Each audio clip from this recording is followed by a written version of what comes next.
Today we have Man in Cave. Let's begin. In the state of Kentucky, there is a cave that every now and then demands a sacrifice. Kentucky, USA. January 30th, 1925. A man walks towards the cave with a kerosene lamp in his hand. He hangs up his jacket and ducks into a 5-foot opening.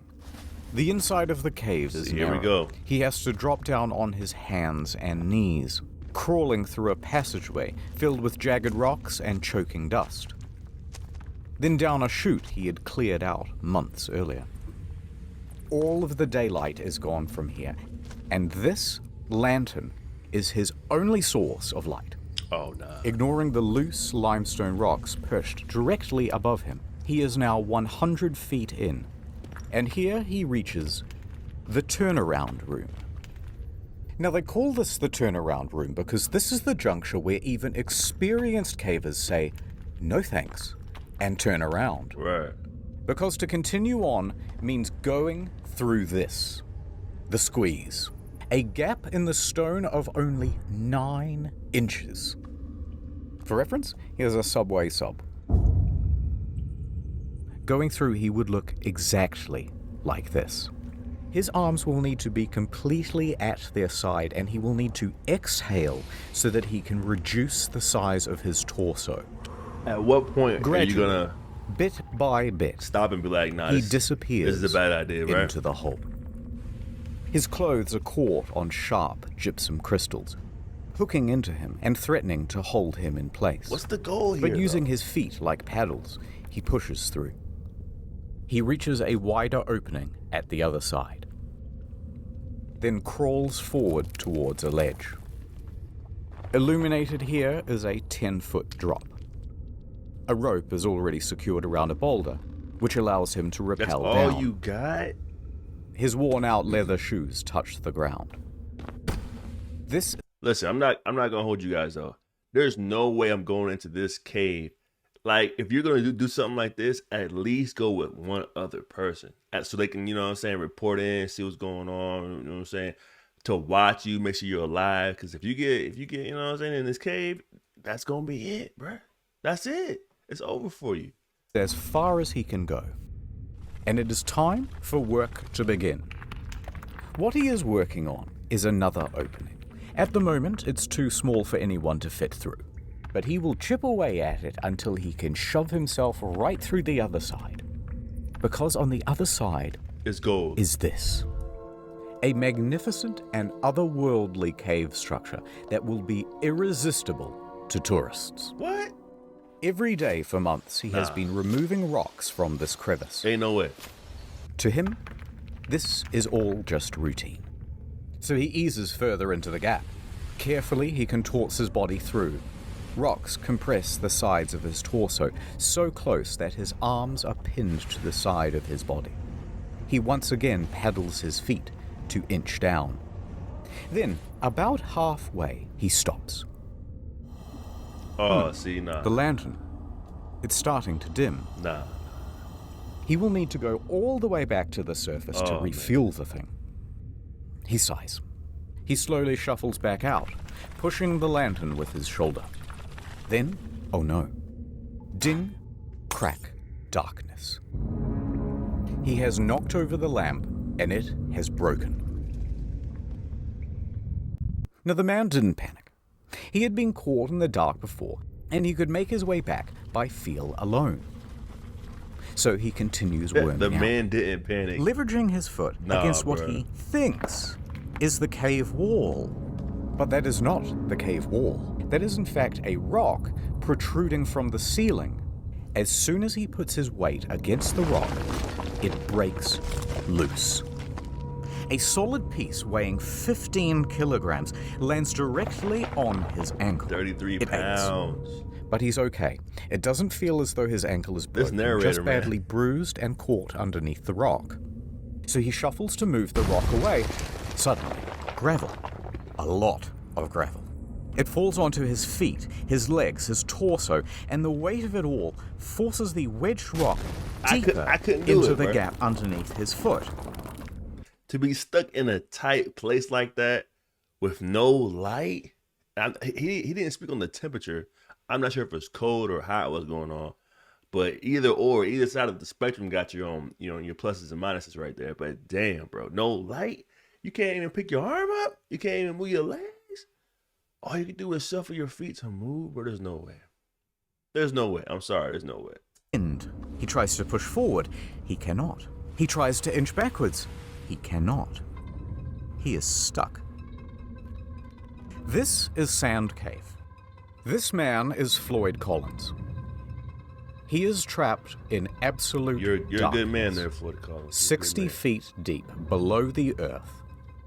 All of his limbs held in place at the very bottom of this.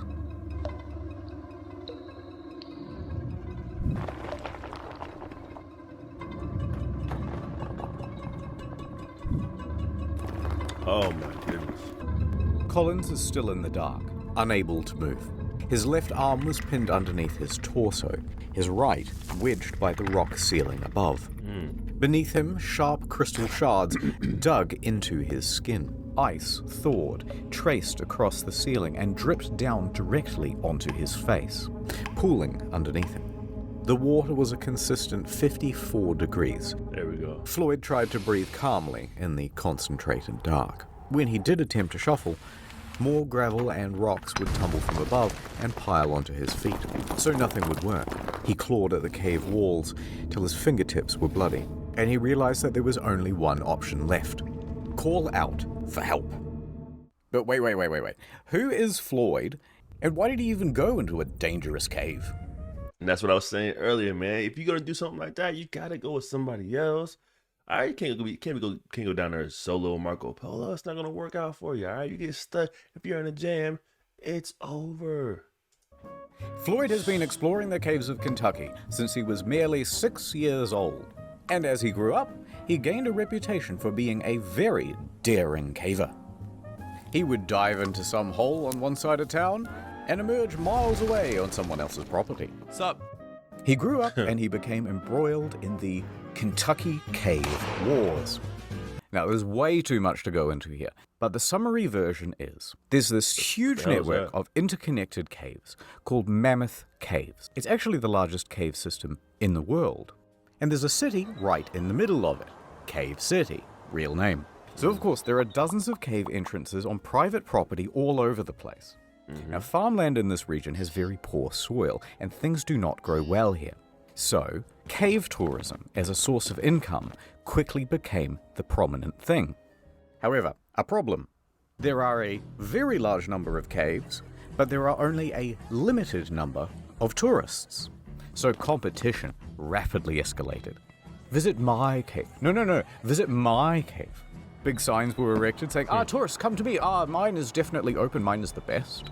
But then competitors would respond by saying, hey, by the way, we're open, but don't go to that one over there. It's really shitty. In fact, it's dangerous.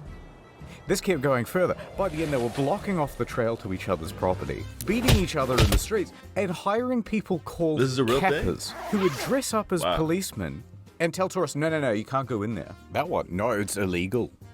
Despite the fierce competition, Floyd found a cave on his property and he started advertising it to tourists. Of course, very few came. All right, he thought, what if I found something really special and unique? Then surely people would have to come to my cave to see it. So he kept exploring and exploring until he found this hollow. It was filled with big gypsum crystals, and when you were in there, it felt like a completely alien world. But it was barely accessible. This small tunnel is the only way in. He would need to dig for months to open it up to tourists, but he knew he could do it. Back to the competition. They knew the value of this cave. They knew the potential, they wanted it for themselves, and they wanted Collins gone. One time, 5 of them just wandered onto Floyd's property and demanded he hand over the lease. When he refused, they just started beating the shit out of him. This only stopped when Floyd's brother, Homer, marched out with a shotgun and chased them all off. But Floyd was not deterred. He spent 12 hours a day, All right, so every Floyd is day, an for honorable man months, here. All right. clearing gravel and stone, chipping away at that passage. Liking the He would backstory. open it up to tourists, make his cave an incredible attraction, and make his dreams come true. You got a lot of commercial stuff. Hey! Is anyone there? So there's Floyd in the dark, yelling out for help. He's at the start of a very tiring loop. Sleep, wake, yell. Sleep, wake, yell. Hours passed. His voice gave in. Arms tingled numb. Pain radiating up his ankle. Here he remained in the dark for the next 23 hours. Holy shit, bro. Damn. Quickly you might wonder, how come no one's come for him after 23 hours? Well, Sand Cave resides on a 200-acre farm. There are several homes on this property with other families. One of them, of course, is Colin's house, where Floyd's father, Lee, resides. Now, Lee and Floyd constantly get into fights about how to run things. Lee wants his son to concentrate on farming, and Floyd wants to concentrate on cave tourism. Arguments would often get heated. And Lee was also a bit of a drunk. It was doubtful that he would even notice if his son Floyd was missing. Also not helping things, Floyd regularly lodged at 2 other homes on the farm. So when he didn't return to one host, they would presume that he was staying with the other. And, even worse than that, he had recently spent 30 hours in a cave. So disappearing for this length of time wasn't seen as abnormal. Regardless, Holy shit. around the 23-hour mark, a few locals started to suspect that, hey, something might be wrong, and they went to check up on him. And here, they spotted his jacket, still hung up. Unusual. They went deeper. However, there was only one person small enough to make it as far as the turnaround room. This was a 17-year-old Jewel Estes. Nice, He refused man, to go nice. into the squeeze, but it was close enough to call Colin's name. Floyd! And Collins yelled back. Let's go. Woo! That was gonna be it for my boy, though. Estes emerges from the cave. Okay, we know he's trapped, and we know where he is. So, locals started to gather outside. Out of my way, say a bunch of men who would each show up and take turns heading into the cave in an attempt to reach Collins. But once they reached the turnaround room, Nope. Nope. Nope. they would that's fail the one that's to reach him. 6 inches. Emerging from the I cave, believe soaked in mud that is and kinda cursing. Out of my way, they would intimidating, I say ain't gonna as hold they you. were heading in the reverse direction. So a few more hours passed. Word would spread around town. Dozens of locals from Cave City started to gather outside. Now the question is, would you go in? All right, you know what I'm saying? That's the question. Would you go in? Would I go in? I don't know. I'm a big dude, bro. I'm about, you know what I'm saying, 6'6". So I ain't gonna fit, to be honest. But that's I can't get mad at the people who decided not to go in. You can't be hating on that because that's a life risking rescue right there. Say if you go down there, you might mess around and get stuck right with his ass. Let's keep it going. Over in Louisville, Floyd's 22-year-old brother, Homer, he gets a phone call. Hello? I see. My brother. He's trapped in a cave? I'm on my way. He's pissed. Homer jumps on a coach and makes his way to Floyd's cave. Homer struts up to the scene. Dozens of men are standing around outside. He ignores them all and marches right into the cavern, still wearing his city clothes. He makes his way in, down the chute, through the narrowing passages, down on his hands and knees towards the turnaround room. And when he arrives, he does not hesitate. He squeezes into the hole, scrambles his way through to the ledge on the other side. He sees Floyd below and slides down to meet him. Holy Floyd! shit. Sup? Right, probably wasn't that casual. Oh, thank God you're here. Homer took a moment to shine his light around the area and assess the situation. It was not good. This rock formation is going to prove almost impossible to work around. Alright, so let's have a look. Floyd is here. The rock he's is fucked. here, pinning his ankle. He's surrounded by rubble, and there's a pocket of gravel above him, ready to fall. However, because this opening is so small, there are only two viable ways of reaching Floyd and that gravel. I'm gonna say rope him up. Option one, the Side, most pull 'em obvious, up. feet first. But if you do this, you have to kind of squat, and your own torso obstructs access to the rubble. Otherwise, option two, come down head first. That will give you better access, but you're trying to move hundreds of pounds of gravel upside down. Holy Worse yet, there's barely an inch around Collins on either side, so good luck getting your arm down near Floyd's ankle to actually free him from the wedged rock. Right. Homer calls back to the less daring rescuers standing behind him. Quickly, some food and drink. They send it through. He hand feeds his brother a pint of coffee and a total of 9 sausage sandwiches. Feeling better? Much better. Then, Homer went to task. He began removing rocks and gravel, tiny scoop at a time, with the help of an old syrup can. That rusted ass can. For the next 8 hours he toiled, first with hands, then, once enough was cleared, using a crowbar to scoop behind his brother, scraping away sharp protrusions as he went. It was slow progress. Virtually futile. As soon as he removed one rock or scoop of gravel, another would tumble from above and land in the new absence. And it was exhausting work. By sunrise, Homer's arms and back were knackered. His lungs burned. He was losing hope.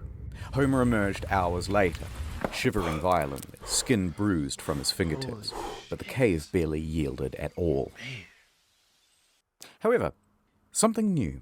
By the time Homer reached outside, he was greeted by a sea of approximately 100 men and women standing around, drinking, squabbling, and talking big game about how they too were going to save Floyd.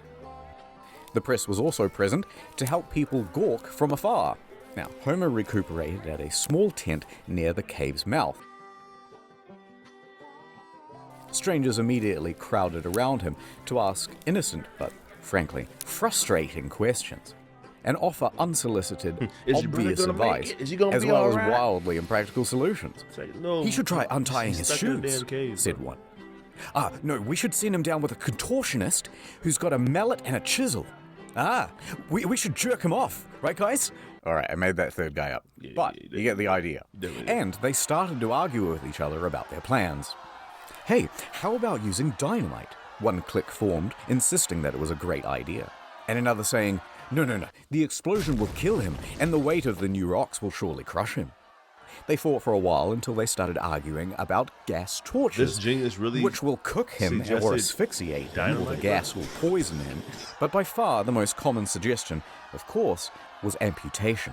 Never mind that the foot itself was unreachable, and never mind what the blood loss and shock would do to Floyd's weakened body, and never minding even more that Floyd was strongly reluctant to the idea.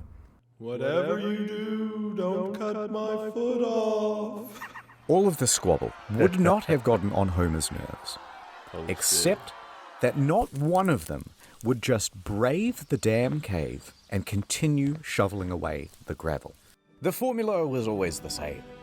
Brave heroes go in with food and supplies, then reach the turnaround room and immediately lose their nerve, then dump the food just outside the hole, and then return back outside and go, oh, absolutely. No, he says, thanks for the food. Thank you so much. Yum, yum. No one would go through that squeeze. Dozens more men would try. All of them would fail. Damn. February 2nd, 9 a.m. So far, Homer has been the only person to have reached Floyd. And that would continue to be true until here we are at the Louisville Courier. There's a spirited young newshawk named William Miller. He's talking to his boss, and he's trying to convince him that it's a great idea for him to cover the story of the man trapped in the cave. Listen up, boss. I'm hearing talk of a man in a cave. He's stuck down there, and I want to get down there too. Get to the nitty-gritty, you hear? This is an opportunity for some good PR, Miller. I'm in.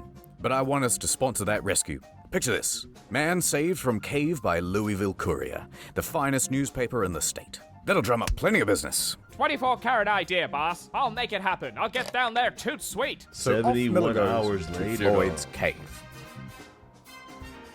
Wow. Back over at the cave, Homer is sitting outside trying to recuperate as Miller wanders up. He glares at the man in his city clothes and answers every question with either a grunt or a one-word answer. Yeah. Sure. Finally, he gestures to Sand Cave. Listen, you want more information? The hole's right behind me. Why don't you go take a look yourself? Now, Miller is only 21, but he is a slender and determined man. Right. He takes on the challenge.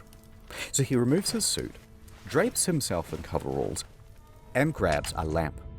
Miller slowly enters the cave. He finds himself stepping in puddles and having to correct his balance against the ever-softening walls. These were accumulating problems thanks to the Gawkers outside who had lit campfires all around the entrance. That caused snowmelt, and the stable environment of the cave is starting to shift. But Miller makes it further than most. And all that's left is that final squeeze, and he's there. He stops. He takes a moment and decides to call out to Floyd. Floyd! Hearing there is someone on the other side, he feels ashamed not crazy. to try. So he closes his eyes and moves forward. His slender figure begins inching through. The crystal gypsum cuts into his elbows and tugs at his clothes. He gets snagged. He's spluttering through the pools of muddy water. He stops, collects himself, and pushes on. He can barely inhale. If he gets stuck in here, he can only hope that someone else can come in from behind and pull him out by the legs. But eventually, he makes it through. Let's go. Fantastic. He's now standing on the edge of a 10-foot pit, and he clumsily bumbles his way down. He sat right next to Floyd, ready to interview him. But him. Floyd didn't really answer any of his questions. In fact, he was incoherent. At the moment, he is sitting in a pool of water that is 12 degrees, slowly sapping his body temperature. That's cold as He is shit. dying from exposure. The cold is diminishing Floyd's mental faculties, and he can barely make sentences. So Miller took a few mental notes, and he left. He worked his way back through the squeeze, past the turnaround room, and out into the daylight. He is covered in mud and scratches and numb head to toe. And when Homer saw, his hope reignited. Someone else had made it to Floyd. You and me. Together, we can get Floyd out of there. 75 If Miller hadn't gone to that hours. cave, there's a good chance that This is Floyd's crazy, story yo. I'm would have kinda getting remained lost an in this obscure footnote story. in the back pages. Damn. But the interviews and first-person accounts gave the audience a glimpse of something real. Fear, hope, desperation, the full range. And so, from Los Angeles to New York, Floyd's story was picked up everywhere and described the Kentucky man's plight in sensational detail. It was also the era when radio became a regular feature for regular Americans. Damn. Radio allowed something new, hourly updates, letting people get engrossed into the story. So, mostly thanks to Miller, the story of Floyd over the next week would grow and grow, seemingly frothing over into every aspect of American life. The press at large would be This is clamoring over each other for every little extra scrap of detail they could get about Floyd. It's interesting to see how news traveled back in the day before there were cell phones or all this technology. It was just word of mouth, man. And on in this situation, good thing that there was actual radios to push that message even further out there to the people. But, hey, man, technology is a good thing, man. In most cases. Let's get back to it. And everybody wanted to know, will this man make it? Back outside the cave, someone new enters the scene. Lieutenant Robert Bird. Lieutenant A Diane. thin but strong 33-year-old Louisville firefighter. Like Miller, he was able to navigate the passages of the cave and brave the squeeze. Scratched up pretty good and drenched in cold, muddy water, he managed to get through. He grabbed the rope and confidently lowered himself to Floyd's position. It was not an optimistic sight. Floyd's condition was deteriorating. Well, we've got a heck of a problem here, but I think I can get you out with a rope. Floyd nods in approval. Go on. We might just pull your bloody leg off. Just pull my leg off then. Get me out of here. Burden returned to the surface and faced the crowd. He announced. We will attempt a rope pull. The crowd murmured. It was dangerous. It would certainly break his foot and could altogether pull it off. So they're going to just literally by sheer force pull him out the rope, pull him through the cave. I wonder, this is going to be crazy. This is going to be crazy. I hope they don't just pull him through the hole and just force it. I mean, he'll survive, but I mean, good Lord. The ending is going to be, that ending would be wild right there. Let's go. At rocks, you'll fill at the poor man. Amongst the crowd, a doctor stepped forward. A rope pull could stretch his internal organs and cause them to rupture. You'll kill him. But Floyd is dying of exposure. Right, he's going to die The either situation way. is becoming desperate. So, Burden put caution to the side. The time for strategy is over. Now we try brute force. 75 hours. Oh.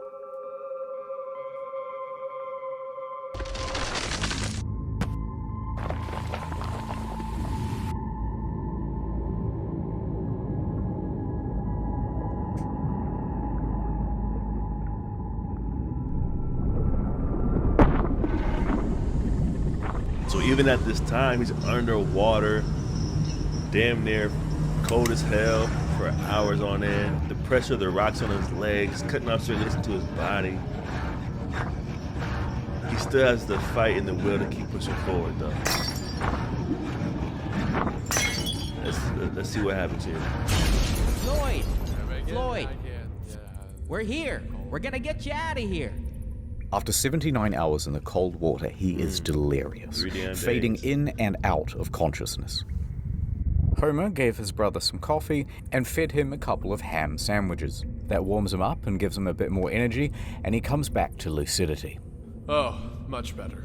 I'm gonna put the special harness around you. Burden and Miller, they're here too. We got 3 more boys right up the cave, and they're all ready to pull as hard as they can to get you out of here. Floyd was frightened.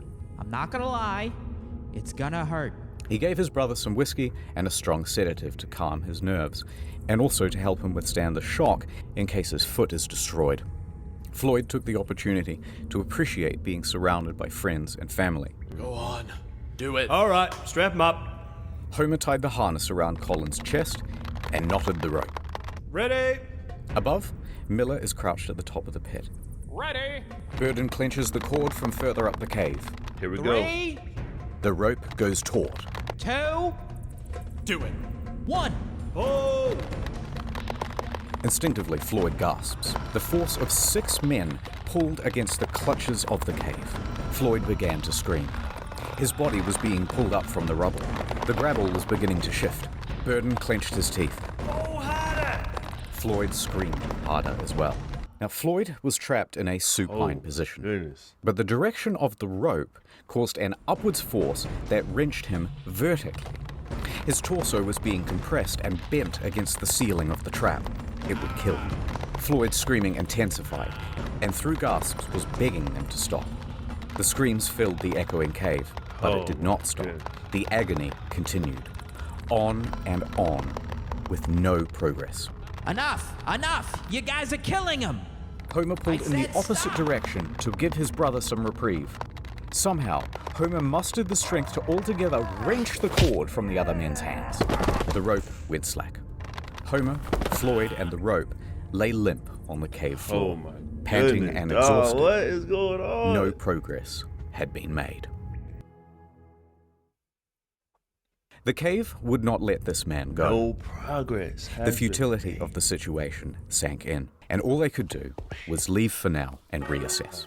Everybody was shaken by the I experience. thought they had it, man. Burden I fainted really as he did. crawled towards the exit. Most of the other men had to be carried away. Outside, the crowd had grown to 200. They buzzed and asked useless questions, and Homer walked dejectedly past them. Oh, my goodness. He sat by thinking what he could do. The cause seemed hopeless. Homer? Then, someone showed up who could turn things around. He looked up to see a childhood friend of both his and Floyd's, Johnny Gerald. Johnny Gerald, what you got, Gerald knew man? more about cave rescues than most. In fact, just that summer prior, he had helped untangle Floyd from a different snag. He was just the man for the job. All right, let me go see him. Well, look who it is. Floyd perked up immediately, Yay. thrilled to see Gerald. All right, let's see what we can do. Gerald jumped down. For the next 3 hours, Gerald went back to the original plan of prying away rocks. His stamina was good, and progress was surprisingly good as well. For several more hours, he continued, just moving stone after stone. New one would fall in its place, and he'd move that one too.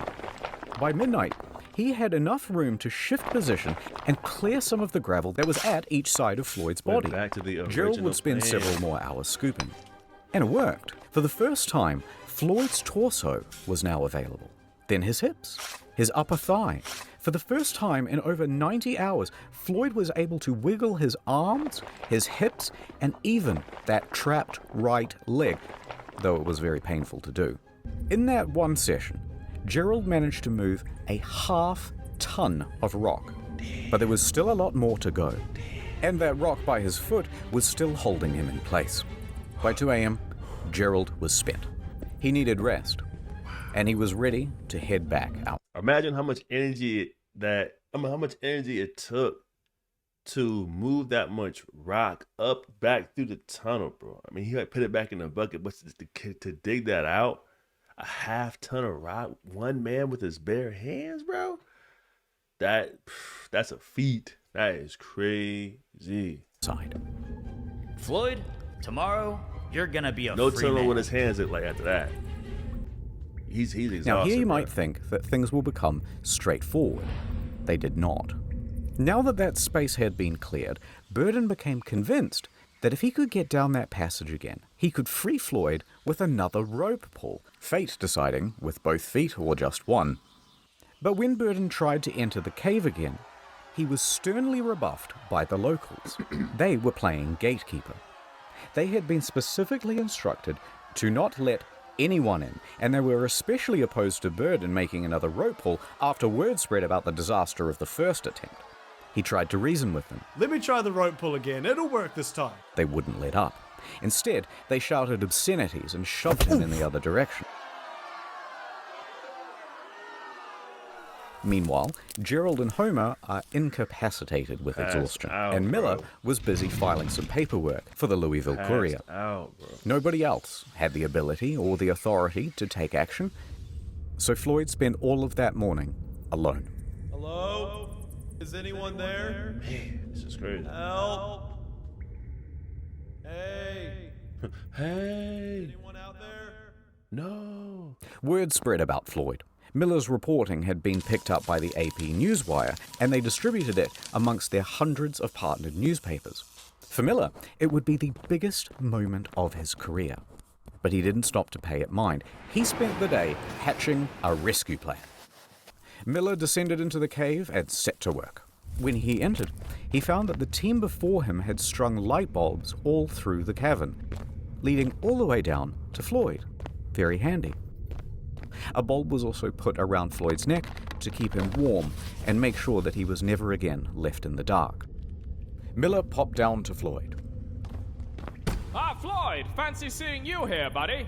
Reusing that syrup tin, he started offloading gravel into buckets. Those buckets were then passed up and down the cavern. And so it went on for the next 2 hours. Miller stopped for a break. He took some bread, milk, and whiskey, and sharing it with Floyd, they started to get to talking. drunk.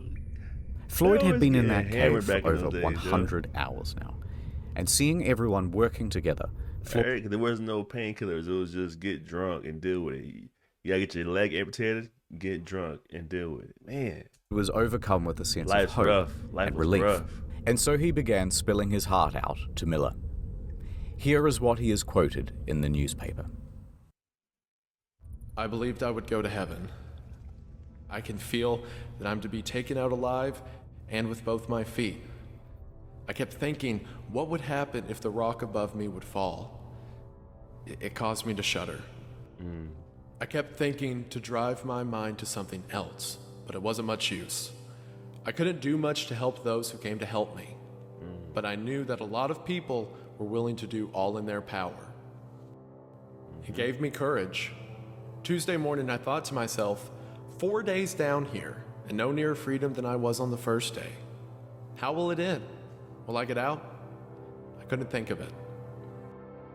I have faced death before. It doesn't frighten me, but it is so long. Tell them I am not going to give up. Tell them I'm going to fight and be patient and never forget them. That's what's up. Meanwhile, Floyd's story kept growing. Pedestrians would gather around corner store windows to read the latest bulletins. The press began using giant typefaces, commonly only reserved for declarations crazy of story, war. y'all. Crazy story. Churches in all of the nearby counties were holding services for Floyd. Theaters even interrupted their shows to update the audience. Now, at the time, President Coolidge was in charge, and his Secretary of Commerce was a geologist, Herbert Hoover. Now, Mr. Hoover followed the story very closely, and so it was likely that the president did too. Even Congress paused session to ask about the latest news from Sand Cave. By the end, the Floyd Collins incident would explode into the third largest non-political story between World War I and World War II. That is insane. All of this excitement brought an inundation of people to Cave City. Old population, 690. Yawn. New population, 10,000. Hotels ran out of food. Residents turned their homes into makeshift hotels, charging sizable premiums to let people nap in their bathtubs. The banks quickly ran out of on-hand cash, and 4,500 automobiles impatiently sat backed up for 2 miles from 20 different states to drive onto the Collins farm and turn their pristine green pastures into swampy parking lots. That's amazing. Deep below all those tourists, Seriously. there's Miller, trying to free Floyd. Alright, a little bit of setup. Floyd, Miller, some remaining rubble, rock. For anyone to lift the rock by hand would be impossible because Floyd's body obstructs the hole. Miller grabs a crowbar and shoves it through the gap. Now he's going to lever it off Floyd's foot. Cool. The crowbar is now wedged against the rock. Next, he takes a jack. He positions it on top of the crowbar so that it will be forced against the ceiling. However, problem. That jack is too big. It doesn't fit. Come on. Miller yells up the tunnel for a smaller one, but this took some time. And when it arrived, too small, won't reach the ceiling. But instead of sending for another one, Miller takes 2 blocks of wood and bolsters them underneath the crowbar. Right, so the crowbar now sits higher, it fulcrums against the blocks, and the jack is sitting on top. All Miller has to do is expand the jack, which he will do using this spanner, holding it at the very tips of his fingers. Sounds easy. It's not. But that's the plan. Let's get him out of there. He turned the wrench. The jack expanded, and the crowbar took strain. The whole thing slid apart with a pang. Floyd wasn't hurt, but Miller was contorting and exerting his whole body from back to fingertip. They tried again. Same result. Miller tried a new angle. Maybe this time. The jack pressed.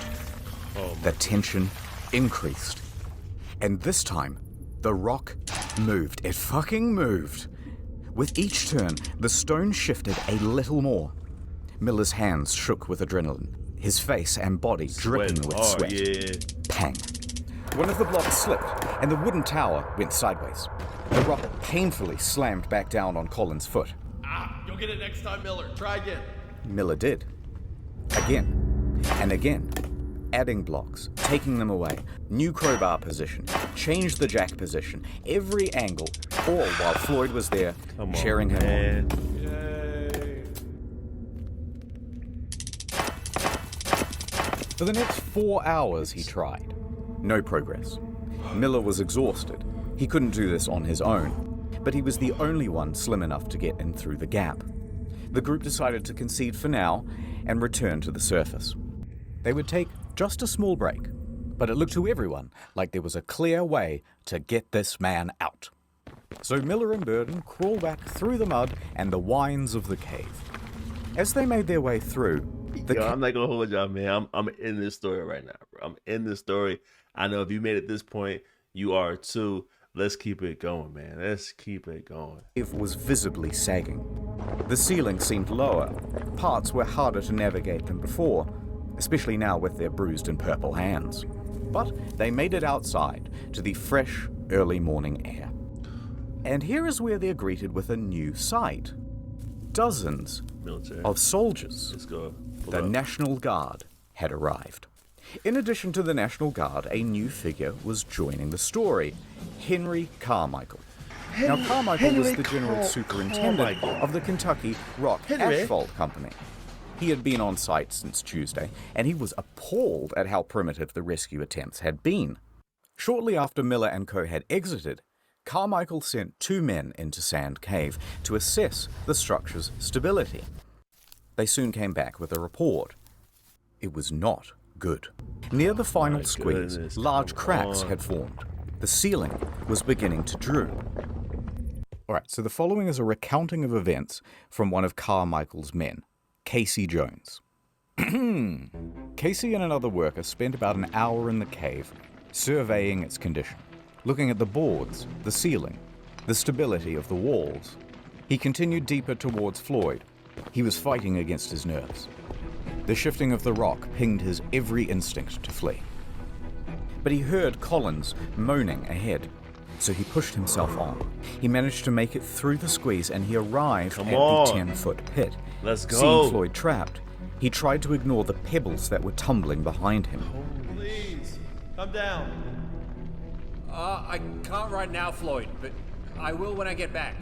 Behind Casey, his partner is begging to leave. Below Casey, Collins is pleading for help. Please, I'm so thirsty. Okay. Casey slid headfirst into the pit and hastily ladled Floyd some coffee. But Floyd rejected it. No. Rumbling intensified from above. And in that moment, Casey realized that this was not a plea for sustenance. Floyd knew that a cave-in was inevitable. Scared and approaching his 5th day trapped, he was completely at his wit's end. He knew he was about to be trapped in that cave, and he didn't want to be trapped alone. For God's sake, Casey, come on, you'll get us killed. Stay with me, please. Don't leave. Casey looked into Collins' eyes, set the coffee down, and pulled himself out of the pit. He wiggled underneath the sagging ceiling and crawled towards the turnaround room as fast as his limbs could scramble against the cave walls. He looked back to see the passage closing like a maw. Reflections from the bulb shining around Floyd's neck were no longer visible. Are you serious? Instead, just sobs could be heard, muffled from behind the rocks. Goodness. Yo, y'all killing me with this story, dog. Y'all killing me with this story, bro. Miller and Burden awoke in the late morning, Defeated. confident that today would be the day that they saved Floyd. They had some new equipment, too. Some wire to wrap around the wooden blocks to prevent them from slipping. And they changed their mind about that acetylene torch. They'll use it to burn away 2 rocks that had previously blocked their way. But when Miller got to the turnaround room, all of that optimism left him. The entrance to the squeeze was now just a pile of debris. Miller froze, staring at it for a long while. Then he sighed and did the only thing he could think: attempt to move some of the stones. But each adjustment led to more rocks just tumbling down and landing in that space. He persisted until... crash. A large chunk of clay landed onto his feet. Recognizing the danger, Miller returned to the surface. 15 minutes later, he emerged from the cave with a bloodied-up nose and bruises down his back and shoulders. Burden caught sight and races over to him. Miller just says, "For God's sake, just don't let Homer or anyone else back in there." Now, he didn't actually need to worry about Homer going back in there because he was sidelined with illness. But he did, however, need to worry about Gerald because he was furious. Gerald had warned everyone that putting dozens of people in Sand Cave would cause a collapse. It certainly did. The rest of that day would be wasted, as men threw blame around and screamed at each other about how to handle the cave-in. And Floyd spent the rest of that day alone. 120... What is this? The surveyors 8 continued checking the cave throughout the day. By the evening, Carmichael had ordered everyone to an assembly. Gerald took the floor.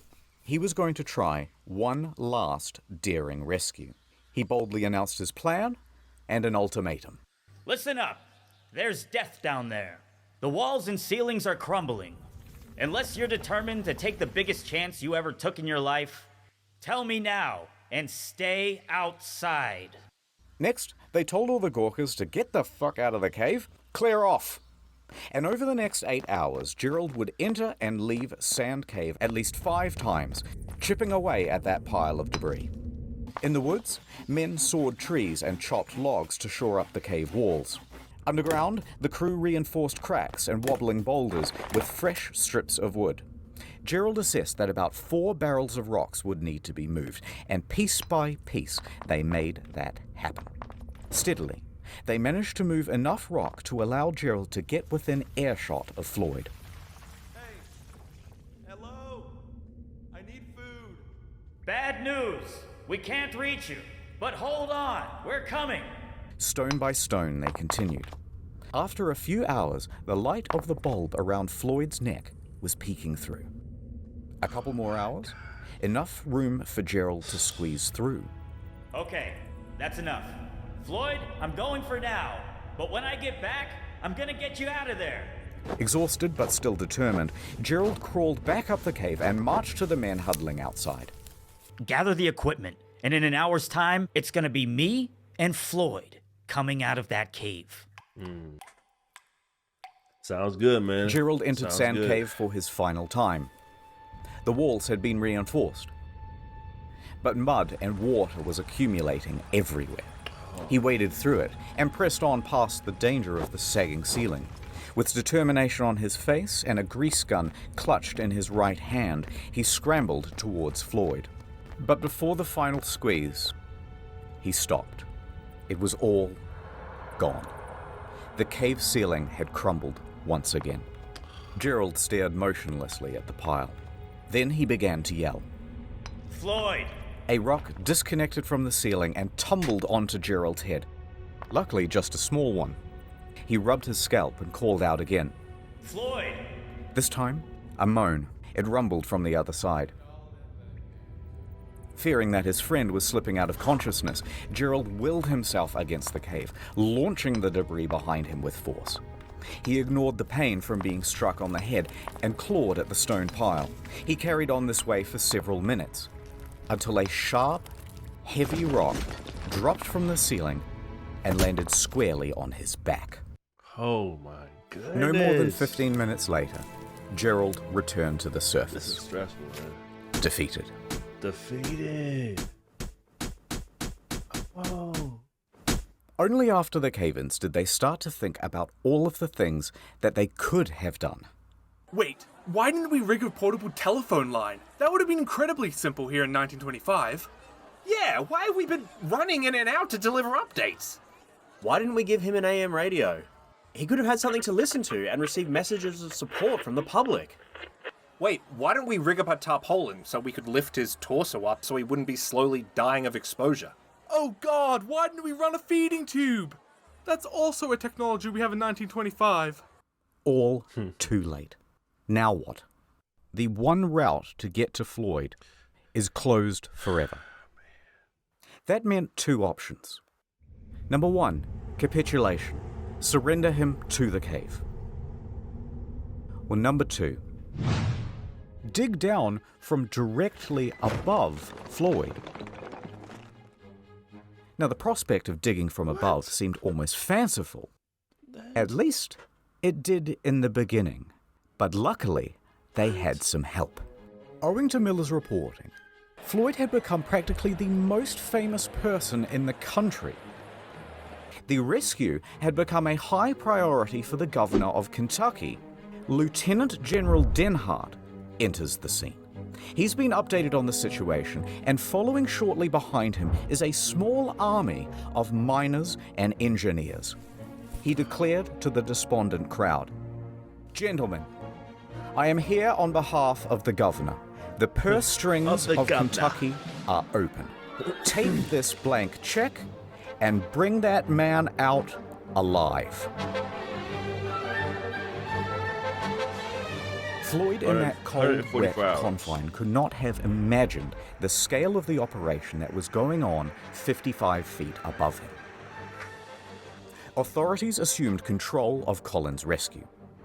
Denhart gave Henry Carmichael the lead to dig, and Carmichael raced to get to work.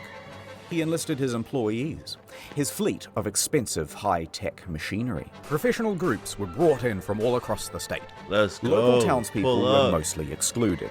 And for the first time since up. Collins had been trapped, work was now about to go ahead in a systematic manner. Everyone knew the plan. Everyone had something to do.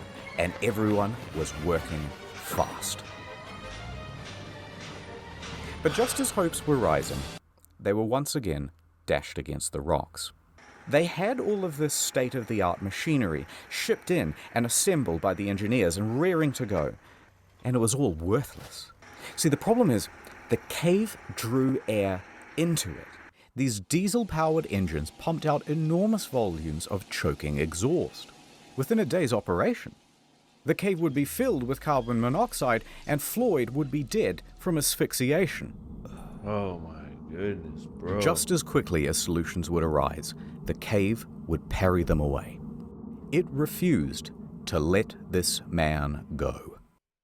So engineers and miners had wasted hours assembling everything, only to realize that they had to pack it all up and cart it away. Because the digging of a 55-foot shaft would be done with picks and shovels. Carmichael didn't know much about caves, but he knew a lot about quarrying, and he estimated that his team of 75 volunteers could dig and dredge at a rate of 2 feet per hour. If they worked around the clock, they would be digging directly into the spot where Floyd lays within 30 hours. Now, is it possible that Floyd could survive for another 30 hours? Absolutely. Let's go. The first ton was moved, and at first it was easy work. Just dirt and clay.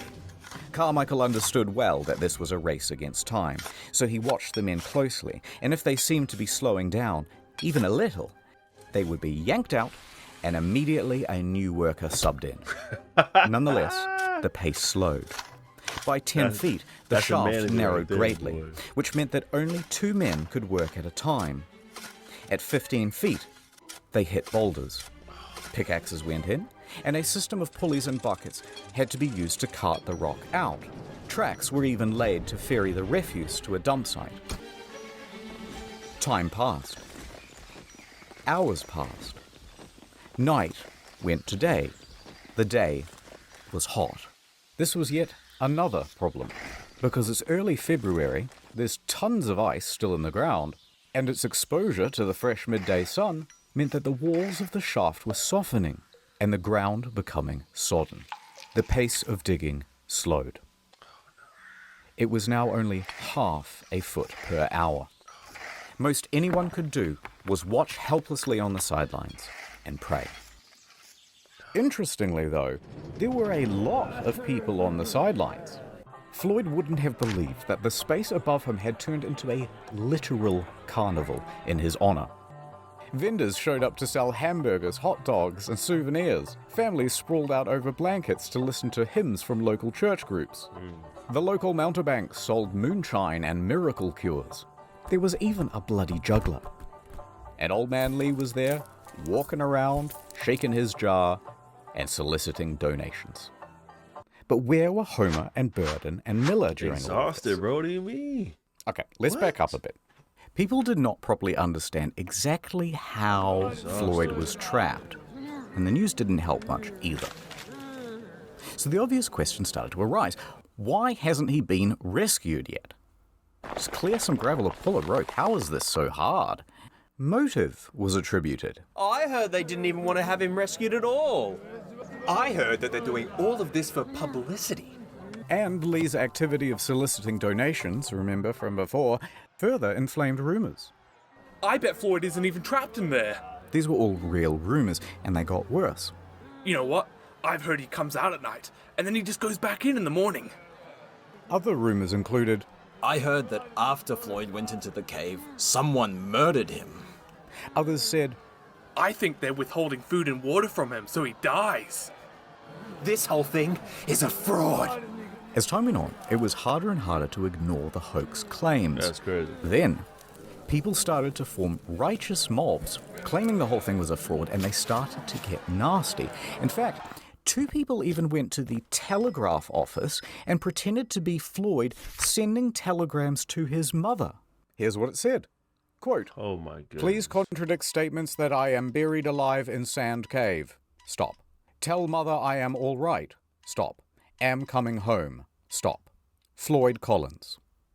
Naturally, the AP Why would published you these ever- telegrams unquestioningly, Why in your right and now mind word is would out to the ever do some press shit like that he that? isn't actually in the cave after all.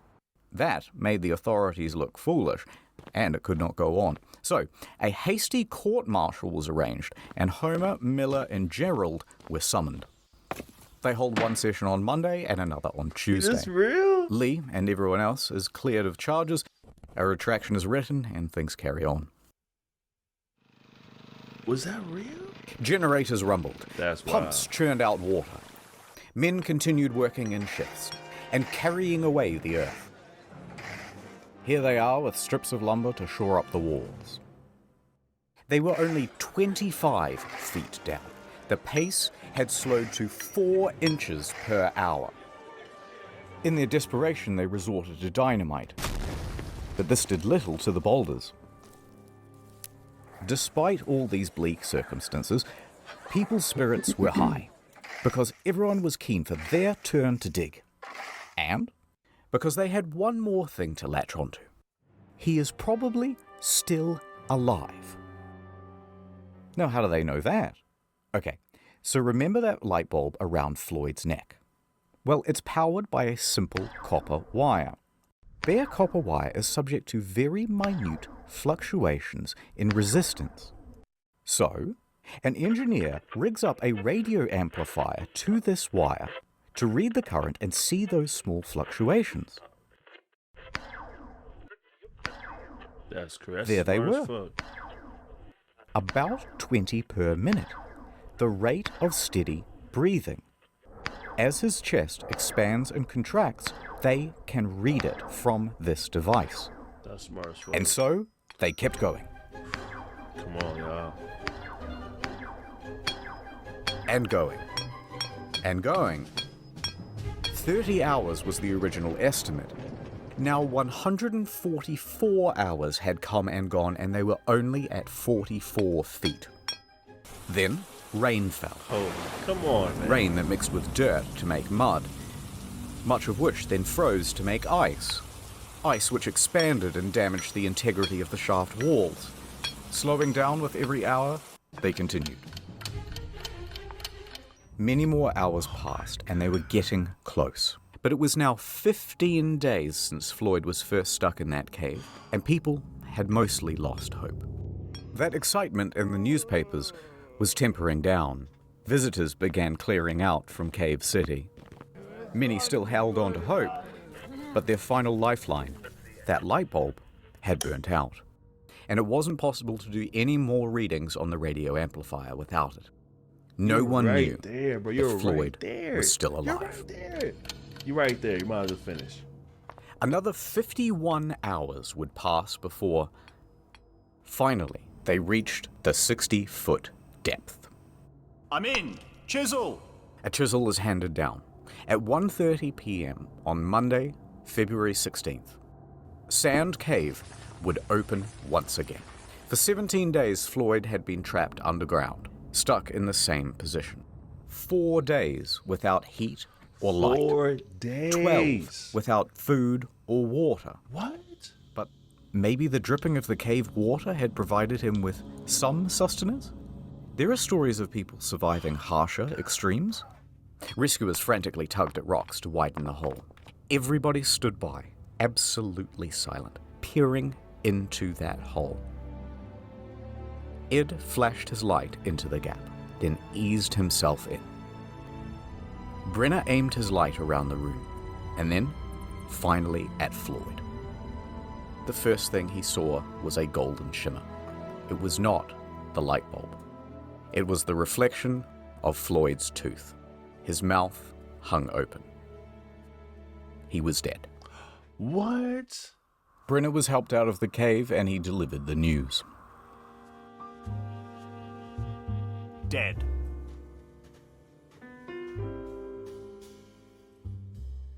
A coroner would later state that Floyd succumbed to exposure and that they had missed him by just 3 days, about the same time that the light bulb had gone out.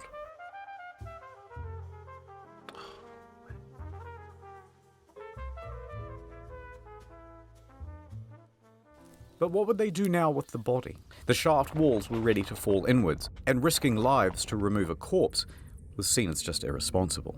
So the following morning, officials made a decision. Floyd would be entombed where he lay. The cave would keep its victim. Now, this did not sit well with the family, but what could they do? The next day, they planned the funeral. The town emptied of people, and the shaft with Floyd at the bottom was refilled with soil. But that's not quite the end of the story. But if you hung on for this long, keep holding on, because things are going to continue to get interesting. But first, let me do a wrap-up of where everyone is and all that stuff. Context.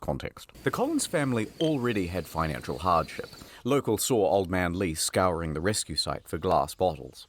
But the owner of the land, B. Doyle, and supposed friend of Floyd, was wholly unsympathetic. He erected a sign on the highway which said, 200 yards away, the body of Floyd Collins is imprisoned in Sand Cave. Then he began charging tourists 50 cents apiece for the opportunity to gander into the hole. It's 100 years later, B's dead. Let's call it even. Also, remember those claims of Kentucky being an open purse? Well, the state reneged on the deal. They refused to pay many of the rescuers, and most of them went home without any compensation. Some of them did make some money out of the situation, though. They lucked into vaudeville gigs and roamed the country, giving their first-person account. Miller, however, received an astonishing offer, a $50,000 contract from the Chautauqua Lecture Circuit, equivalent to the better part of $1 million in today's money. Back in those days, He declined. He continued to work at the Louisville Courier-Journal. The following year, his coverage of Floyd's story earned him the Pulitzer Prize. Now, the brother, Homer, he needed money and he agreed to do that vaudeville circuit. He stood on stage and regaled the audience about tales of his brother, their childhood, and I don't see the tragedy. nothing wrong with that, though. But Homer made it known why he was up here on stage trying to get money. He had a mission. I kept thinking of Floyd lying in the muck, where he had suffered beyond our power to imagine. I would never have peace of mind if he remained there. He wanted the money to dig Floyd up and get him out of that cave. A couple of months later, he had it. All right, so back to Floyd. April 17th, 1925. 7 miners showed up to the scene.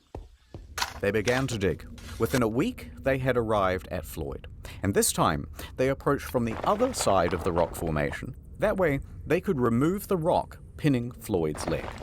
They lifted him up from his tomb and laid him down on the fresh air above. April 26th, 1925. Floyd was set to rest in the family cemetery. A stalagmite had been set as a headstone to mark out his plot. And there he lay. No, that's not actually where it ends. Okay, this is where it gets weird. 2 years later, 1927. Times have been tough for the Collins. So Floyd's dad sold Sand Cave to a dentist named Dr. Harry B. Thomas for $10,000. Now, Homer begged him not to, because at the time, the government was starting to buy up tons of land in the area and turn it into national parks. They had to pay at a very competitive rate. But Lee was becoming a bit old and senile by this point, and frankly, it's doubtful that he cared about Homer or Floyd or anyone else for that matter. It's 100 years later, he's dead now, let's call it even. So, the point is, in this land sale with Thomas, Lee agreed to a very odd clause.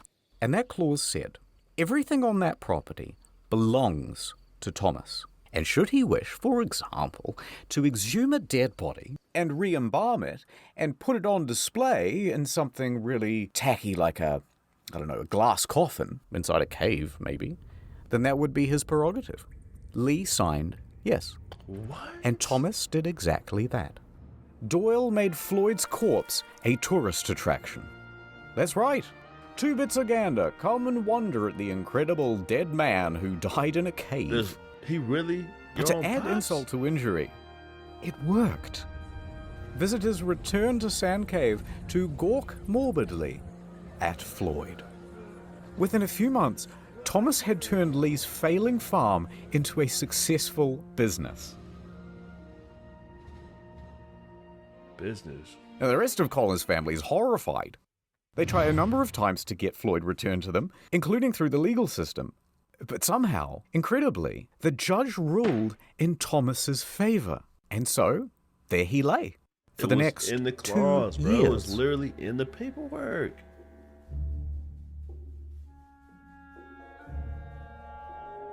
That's crazy. The cave was not done with Floyd. Until someone hatched a plan. 2 years later, it's midnight, outside Sand Cave. Footsteps can be heard rustling through the brush. Now, we don't know who these 2 men are, but we know why they are here. To rob a grave. They sneak inside and clamber over the rocks in the darkness. Reaching Floyd's casket, they undo the latch and throw open the lid. There is his shriveled body. They throw him in a gunny sack and they race off into the night. For 800 yards they carry dear Floyd like a couple of sweaty Santas about to deliver a really terrible Christmas present. Panting, out of breath, knowing that they're going to get caught any minute, they reach the Kentucky Green River hillside. There's no time. With a 1, 2, 3, they launch his body towards the river, and Floyd goes sailing into the air, up, up, into the starlit beyond. Alright, bro, you got it. And landing in a bush. Oh, God. The 2 men flee from the scene. Yo. Now, the next morning, Thomas notices that the body of Floyd is somewhat missing, and he contacts the authorities. The police come, they dust the casket for fingerprints, and bloodhounds are given Floyd's scent and let loose into the hillside. A few hours later, they manage to find him, a tangled up mess near the river, but this time with a leg missing, that same one that was trapped under the rock. So, despite his protest, it had been amputated. Neither the leg nor the culprits were ever found. And while it would be nice to think that this was some well-intentioned duo that did this out of the kindness of their hearts to free Floyd, it's much more likely that it was an act of vandalism because Floyd was simply too much of a hot tourist attraction. The following day, Floyd was cast back into the cave. Back into his box. Not like that. And it was covered by a metal lid, surrounded by a metal chain, and locked with a padlock. He was now more trapped than he had ever been. This cave had spun fate once again to make sure that its victim would never leave. And so, they put him back in the time coffin, passed. chained it Floyd's back body up, would continue to and put decay. him back in The rot from his body would eventually rot the casket too, and every decade or so, it would need to be replaced. A few years later, he was no longer on display, but even then, he remained in that box for many more years. Oh my goodness. In 1961, Floyd's Cave was purchased by Mammoth Cave National Park, and it was closed to the public. There would be no more visitors. The entrance itself to Floyd's Cave was closed with a steel gate and bolted and welded shut.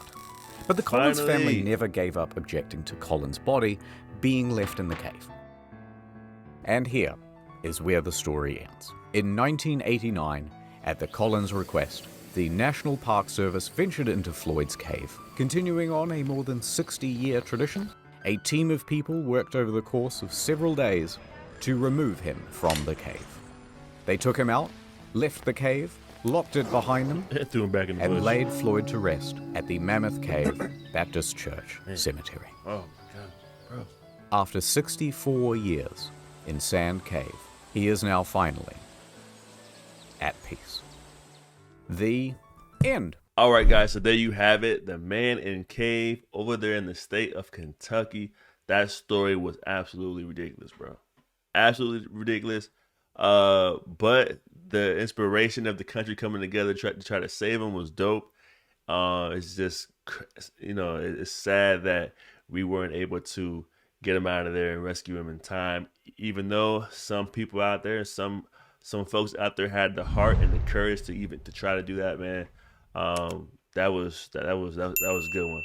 But all stories don't end well, and this is a real one. So let's keep it going. Make sure you guys click like, subscribe to this content. Make sure you guys are hitting that like button so I know this is the kind of stuff you guys want to watch. And let's keep it going, man. And until next time, y'all be easy out there.